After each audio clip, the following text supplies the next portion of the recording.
Vegas 87 takes place tomorrow, and it's a pretty stacked card. I mean, not the biggest names, but there's some pretty good matchups. Some pretty big prospects, and the main event isn't too bad. It's a heavyweight main event, so there's the potential there for it to be, like a bit of a chubby snoozer, like a lot of the Apex heavyweight fights are. But other than that, I mean, it's a pretty good card. You got some big prospects on the card. You got Umar Nurmagomedov, undefeated. Jafid Basharat, also undefeated. Those two guys are pretty big prospects. Muhammad Makayev, also an undefeated fighter who's a pretty big prospect. Vitor Petrino in the co-main. I don't think he's as big a prospect as Umar and Makayev and even Basharat, but he's a great fighter and he's pretty hyped up because he's in the co-main event. But yeah, I mean the card's pretty stacked. Without further ado, I'll get right into it. Javid Basharat versus Alamen Zahabi is the first fight I'm going to be going over, and this is a tricky one to pick. Zahabi hasn't fought since June of last year, and since 2020 he's only fought once a year really. So he hasn't been the most active compared to Basharat, who has been fairly active since joining the UFC. He joined the UFC in 2021, and he's had 3 fights since then. So 4 fights since then. So he's a bit more active than Zahabi is, and he's very well-rounded, but he's a grappler-based. He's a stronger grappler than he is striker. Himself is fairly well-rounded. He trains at a TriStar gym with, I believe, Arnold Allen trains there. But yeah, he's a pretty well-rounded fighter himself. I think he's the brother of Faraz Zahabi, the legendary coach. But I'm just gonna have to pick Javid Basharat. I just think that he's more well-rounded, and he's also a better grappler. And I just think that he has the momentum. And even though Zahabi is on a 3-fight win streak himself, I just think that the momentum that Basharat has, it's going to take, quite, not to disrespect Zahabi, but I think it's going to take a bit more of a step up for someone to kind of stop him in his tracks, Basharat. I just don't think that Zahabi is quite on the level where he's going to be able to derail the hype train that is Basharat. Even though Basharat's not like a huge name, he is undefeated and he's been on a bit of a tear. What we're going over is Vinicius Loke-Dog Oliveira versus Bernardo Sopaj. I just butchered that. But Vinicius is coming off a crazy highlight reel finish on the Contender Series, a first-round knockout that got him his UFC contract. I believe that Bernardo is stepping in on short notice. He's stepping in on short notice. So he is making his UFC debut tonight, and he didn't go on the Contender Series or anything. But he is a well-rounded fighter. He does have more wins by knockout than submission, but he's a good grappler. He has pretty decent wrestling, so expect him to test the takedown defense of Oliveira. Now, Oliveira has no submission losses, so it'll be interesting to see how his ground game holds up. I'm personally going to pick Oliveira, and in terms of how he's going to win, I don't know if I want to pick him to win by finish or decision, because while almost all of his wins are by finish, Bernardo's never been finished. I mean, he only has 2 losses, but he's never been finished, so I think I'm going to pick him to win by decision just because his opponent is pretty durable. So I'm going to pick him to win by decision, but don't be surprised if he gets the finish, and also expect Bernardo to shoot and try and test the takedown defense of Vinicius. What we'll be going over is Umar Nurmagomedov versus Beksat Almakhan. So Beksat is 17-1 fighting out of Kazakhstan, and he's making his UFC debut. He's got 13 wins by knockout out of 17 wins, which is very impressive. And he's taken on the undefeated monster Umar Nurmagomedov. Now, Umar Nurmagomedov is the cousin of Khabib. He's from Dagestan. He's wrestled his whole life, done sambo, all that.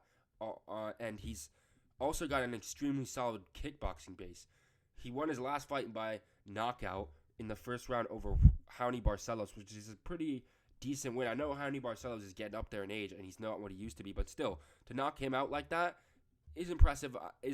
So, yeah, he was booked to fight Corey Sandhagen, but he had to pull out of that fight. That would have been a very, very entertaining and interesting fight to see how good Umar is, really. But I think he's very, very good, and I think that he's going to beat Beksat in this fight.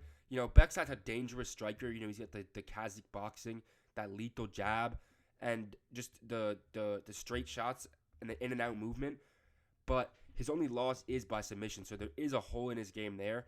And Umar's grappling is just insanely good, and his cardio is as well. So the difference maker in this fight, I think, is going to be that if Umar's on the feet with Beksat and he starts to have any sort of trouble, or Beksat starts to get the upper hand, the thing is that Umar's going to is going to be able to decide to take the fight down and want to work from the grappling.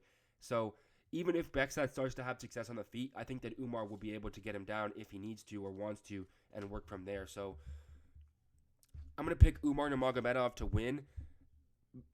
As of how I think he's going to win, do I think he's going to win by submission or decision? I don't know if I want to go decision or submission for this one, because I have a feeling that he might get clipped on the feet, and then Beksat might, blow his load trying to finish him. So then, gas out almost, and then in the later rounds, Umar might just sub him. But I also have a feeling that maybe it will just play out in every round. It's like Beksat is having success on the feet, but then Umar just takes him down and controls him. So, and earns a decision win. So I think for my official prediction, I'm going to go with Umar Nurmagomedov by decision. I'm going to go by decision because Beksat is a dangerous opponent, and he's only ever lost once. And while it was a finish by submission, do I want to pick him by submission? No, I'm going to go decision. I'm going to stick to my guns. Umar by decision is my official pick for this fight. The next fight I'm going to be going over is Vitor Petrino versus Tyson Pedro. Now, this is an interesting matchup. Vitor Petrino, undefeated, had a huge knockout in his last fight over Modestas Bukauskas, and likewise, Tyson Pedro had a huge knockout in his last win over Anton Turkalj, which was a pretty crazy knockout, and he had an insane celebration too. But before that, he lost to Modestas Bukauskas. And it was not that close. It was kind of like a shit-the-bed performance for Tyson Pedro. And, Tyson Pedro's coming off that long layoff. He had like a 4-year layoff, came back, got 2 first-round knockouts, and then he lost to Bukauskas. And then now he's got another first-round knockout. But, Anton Turkalj, Harry Hunsucker, Ike Villanueva, it just really makes you wonder, what is the level of these guys that Tyson Pedro's knocking out in the first round? To be fair to him, he does have a first round sub over Khalil Roundtree Jr. He does have a first round knockout over Paul Craig. Those are great wins, but those are wins from 8 years ago. So you kind of want to focus on the present, or at least the recent. He made his comeback in 2022 and fought Ike Villanueva, who, if I'm not mistaken, retired after that fight, or at least was cut from the UFC. Let me just double check. No, he's done bare knuckle boxing, but yeah, retired from MMA. I'm pretty sure after that fight, and it was he literally just battered him. It was not even close. And then Modestas Bukauskas, if I'm not mistaken, even stepped up on short notice to go fight Pedro in Australia and lost. And then Anton Turkalj was a bit of a layup. No disrespect to Anton Turkalj, but he was on a 2-fight losing streak when they gave him Tyson Pedro, and they again gave Pedro a good Turkalj in Australia, but this time he won by first round knockout. Now, Turkalj isn't terrible, he's not a bad fight, a terrible fighter. His only losses are to Jailton Almeida, great prospect, Vitor Petrino, and Tyson Pedro. So, out of the 2 common opponents they have, Modestas Bukauskas and Anton Turkalj, Pedro lost to Bukauskas and knocked out Turkalj, whereas Petrino knocked out Bukauskas and went to a decision with Turkalj. In terms of who I'm going to pick, I think that I'll pick... Do I want to pick... I'm going to pick Vitor Petrino, but do I want to pick him by knockout? I don't think he's going to knock out Tyson Pedro. So, and I don't think he's going to submit him either, because I think that Tyson Pedro has underrated ground game. So, Yeah, I'm gonna pick Vitor Petrino to win this one by decision because I don't think he'll knock out Tyson Pedro. I think he's a good enough striker to not get knocked out, but I think he's a good enough grappler to not get submitted. But I think that Petrino's gonna beat him. Just out, not I don't want to say outclass him, but I think he's just gonna be a step ahead on the feet. And even if he gets Tyson Pedro down, he's not gonna be able to submit him, but he's still gonna be a bit ahead in the grappling, if you know what I mean. So yeah, I'm gonna pick Petrino to win this one by decision. And now, the main event, last but not least, Jairzinho Rozenstruik versus Shamil Gaziev. Now, I really don't know who I want to pick because, I I do not think that Shamil Gaziev is that good. I think he's a bit overrated. I think he's got that Dagestani hype, and it's like he's only fought Martin Boudet, who, with all due respect, is pretty trash. You know what I mean? Like Martin Boudet is not that good.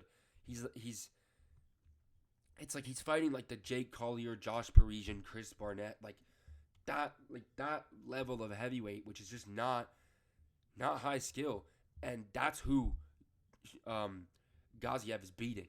That's his only win in the UFC, and yeah, he did good against him. I'm not saying he didn't, but it's like, come on, like I really don't think that he's that good. And if you look at his record, it's like he went to a split decision.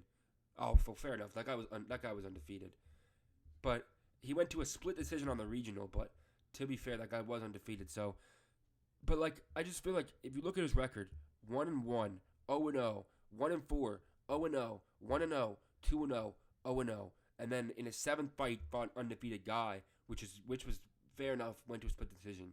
And then after that, he's been fighting decent opponents. But like, if you look at Jairzinho Rozenstruik, who he's been fighting, he's fought guys like Volkov, Cyril Gahn, Curtis Blades, Jailton Almeida, Chris Dawkins kind of sucks, but like Francis Ngannou, like this is the level. Junior Dos Santos, former champions, Cyril Gane, interim champion. Like I just really don't think that Gaziev is on the level of Rozenstruik, and even on the level of the guys who are beating Rozenstruik. Like I think that the guys who are beating Rozenstruik would smoke Gaziev. Like if you put Jailton Almeida in there with Gaziev, I mean like Gaziev has the dad bod, and Jailton Almeida looks like a bodybuilder. Like you could just tell from that.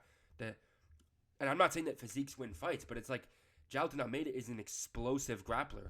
Like Gaziev, sure, he probably has a bit of explosivity, but like he's not that explosive. And I don't think what I'm getting at is I don't think that Gaziev's going to be able to do what Almeida did to Rozenstruik, which was just take him down and sub him right away. I just really don't think that's going to happen.